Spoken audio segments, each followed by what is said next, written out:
I've been wanting to get this guy on for an interview for the longest time. Unfortunately, schedules didn't work out. Health concerns on my end didn't work out, but it worked out today. This mic to mic session is very special to me because my guest is very special to me because he gave me some great advice on a time that he was in Chicago. I only got to meet him briefly because he had to race out of the media room because he had a pregame show to do. He's here with us now. I want you guys to please help me and give a warm welcome to the voice of Dub Nation, the radio voice of the Golden State Warriors, the one and only Tim Roye is here with us. Tim, how are you, my friend? Great to have you.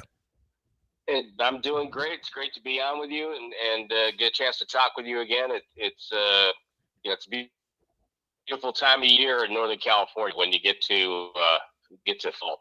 Yeah. It's really one of the best times. The weather is perfect and it's been really great. Man, I'm so excited to have you on the show. And as I did 12 years ago when we met, I want to thank you for the very timely advice that you gave me, and had that through the Warriors website when you were doing Tim Roy's journal. How fun was it to do that? Way back then, it was just a way to answer fan questions and to get some things going. Kind of a blog before a blog, kind of a podcast before a podcast. It was that kind of a way to communicate with fans. So I enjoyed it. It was fun.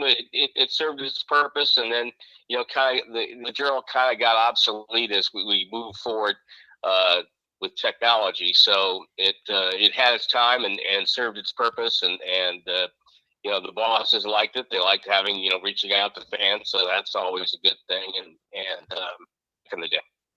How fun is it to call Steph Curry's three-pointers that each year you see one that's more ridiculous than one the year before? How fun is it to cover a team like this in Golden State and the dynasty that's going on right now? How fun have you had with that? How much fun have you had with that? It's main for a broadcaster. It's you're on the edge of your seat all the time because you never know what. And the other part about it is that nobody has an easier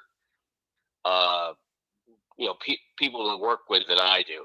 The culture of the franchise changed with the hiring of whether the sale. First of all, Joe Lake and Peter Gruber, they wanted a basketball side that was interactive with the business side and everybody else. So it's a very warm culture. Steve Kerr is unbelievable to work with. He's the best people that I've ever met. And then you get Steph Curry, same thing.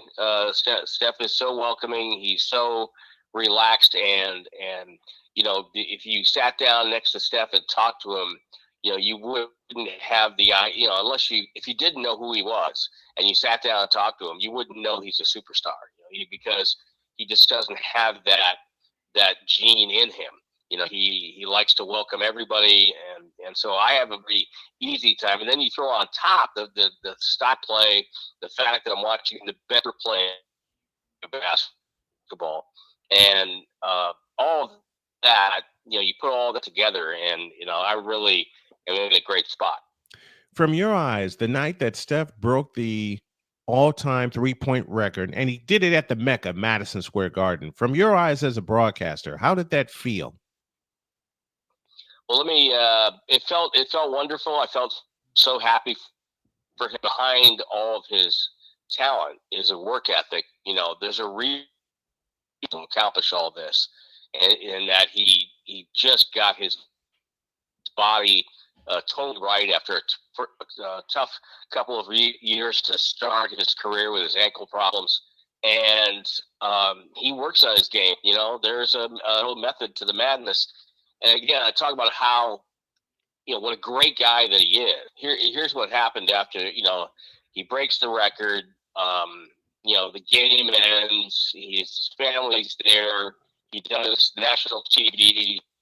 He posing pictures with Ray Allen, and I told our PR guy, I said, look, if he doesn't want to do post game radio, that's fine. I understand he's got a lot of things. No, he wants to do it, but you're just gonna have to be patient and wait. So I to my post game show and the heads up, and this is about now, and he puts a headset on down the bowels of Madison Square Garden and gives me, a 10 interview. I mean, who does that? Who said, who he? No, I do that interview, and had all these other people tugging at him in the moment, and yet he still comes through and gives me the interview that we wanted, and puts the signature on the broadcast.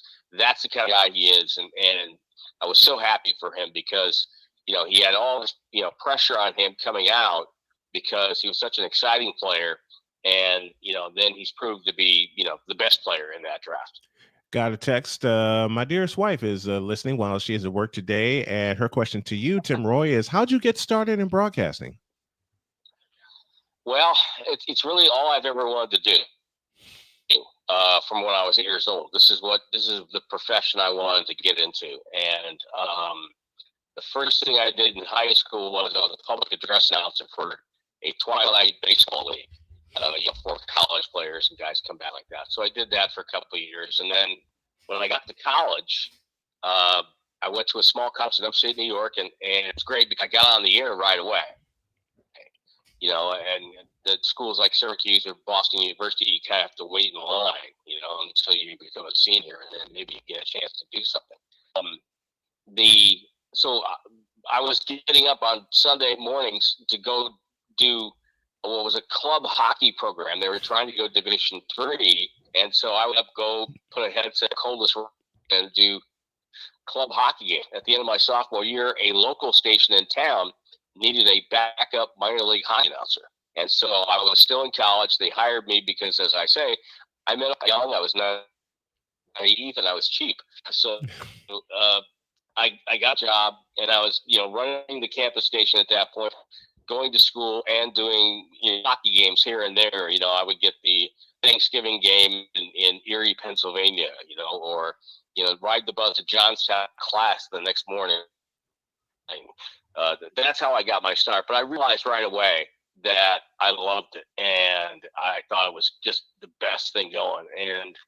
And so that led to a full-time job as soon as I graduated, and then it went from there.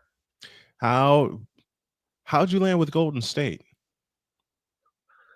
Well, 1989, I got a job with a radio station in Sacramento. That job was that I would be on the Kings broadcast. I did every game, pre, half, and then had his auto racing assignments, which usually happen here at the beginning of the season and toward the end of the season. I would fill in. And the first year I did maybe 10 games. And the next year he got more responsibilities racing wise, and I did 15, maybe 20. I can't remember. And then by the time, 1994, 95 came around, Gary was the first man on TV for the Kings, which meant that every time we had a TV game, I'm doing radio, which I ended up doing about 45, 50 games. The station I was on could be heard in the Bay Area. And they heard me, and they had a change. What's his name? Steve Albert left the Warriors TV job to go do boxing for HBO, and that was great TV. And I applied for the radio job, and they called me and said, "Hey, we want to come down and interview." I interviewed, got the job. So on Labor Day weekend in 1995, I did a contract with the training camp a month later, and started that. You mentioned about how for with Steph Curry and Steve, I did pay my dues because from 1989 through 2000, whether it be Kings or Warriors, the teams I worked for and announced for, none of those teams got to 500. So my first 500, first team that got above 500 was the 2006-2007 Warriors, and they were 42-40. So my overall record, if you look at the teams I worked for, the record of those teams, it's still below 500 with 4 championships and 6 NBA Finals appearances. It's still below 5. I'm still below 500. So But the 4 I just want to get to finals, 500. Maybe I'll retire when I get to 500. but the 4 championships So. and the 6 finals appearances make it worth it. You mentioned the 2007 team, and I had a chance. That's what made me fall back in love with Golden State, seeing the We Believe team. And Golden State, as I've said on this show many times, one of the teams I faithfully cover, along with the Spurs and, of course, my hometown Chicago Bulls. Tell me about that 2007 team, that We Believe team that was just a little train that could. And by the time the playoffs were around they frightened everybody. Yeah, it was just it was a perfect storm. Don Nelson took us aside and knew we're going to make the playoffs. And Baron Davis got hurt, and we got stuck in the water. And Baron came back, and his knee was holding up. It was fine. Jay Rich came back. Had been banged up a little bit too, and all of a sudden, the kind of team he loved to coach, which was spread the floor, play small ball, let's go. And we had Steven Jackson, who was just an incredible, versatile player.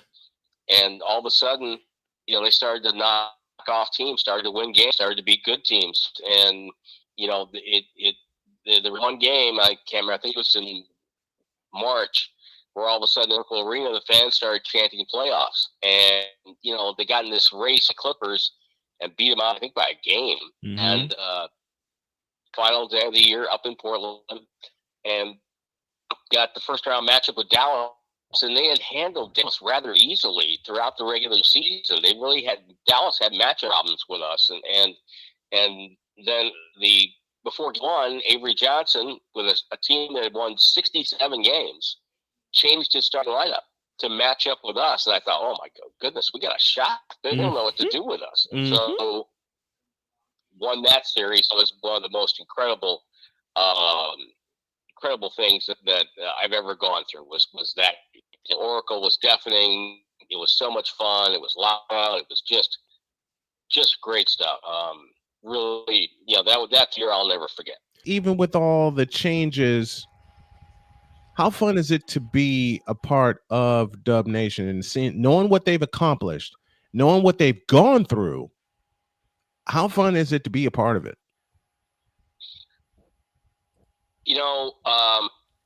One of the great aspects of the job that I have is that when I first started, I would get these letters and emails from fans who were just angry. Like they were just not happy. And for a while I thought, God, they hate me. But then I realized it wasn't that. They were just passionate about the Warriors, and they wanted to see the win. And so, it's great to have a fan base where they don't need the public address announcer or the score them. It's a possession. Mm-hmm.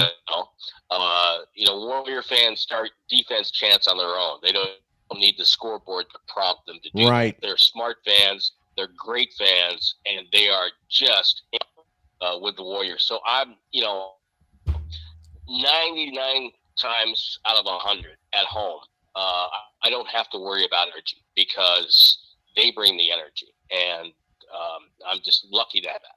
Oh man, it's a wonderful time. I love listening to your radio calls. The first one they got in 2015 when they beat Cleveland in Game 6, 105-97. Take us through the final moments of that game from your eyes.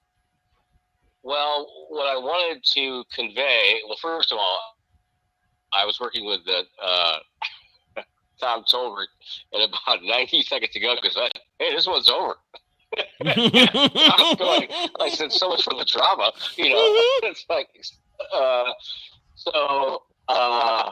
but the what I wanted to convey was it had been 40 years since they had won, and I was so happy for all of them, all of our fans, because the championship team on the West Coast for the Warriors, I think it had to be, it was their dad's team. It was their grandfather's team. Now they had their own team that they could say, yeah, we were champs. And so I was really happy for our fan base for that. So that's what I was to convey as we got down to the final moments and stuff out of my mouth as it had been 40 years. And it was really a cool moment. And again, just to, going to that locker room down in Cleveland and seeing everybody so happy. It was just again, a once in a lifetime. One of the best in the NBA and one of the legendary voices joining us here on this edition of Mike to Mike, and one of my dear friends, Tim Roye, the voice of Golden State Warriors, joining us here on the program. Tim, a pleasure, my friend. Thank you. We finally got together. I can't wait for the next time I see you in the media room, my friend. All right, it'll be a lot of fun. I enjoyed the conversation and have a great day and a great weekend. Thank you, Tim. Appreciate you. Anytime. All right, man. Tim Roye, the legendary voice of the Golden State Warriors, joining us on this edition of Mike to Mike. And surprise, what do you guys think? That's just awesome. That is awesome. So as I said, I did a thing, and that was the thing. Good man, I'm looking so forward to more calls with Tim Roye and seeing the retirement of Bill Schoening, another dear friend of mine. Mm-hmm. Oh man, it's just so much. It's just so much fun. Thank you, Tim Roye. Appreciate it.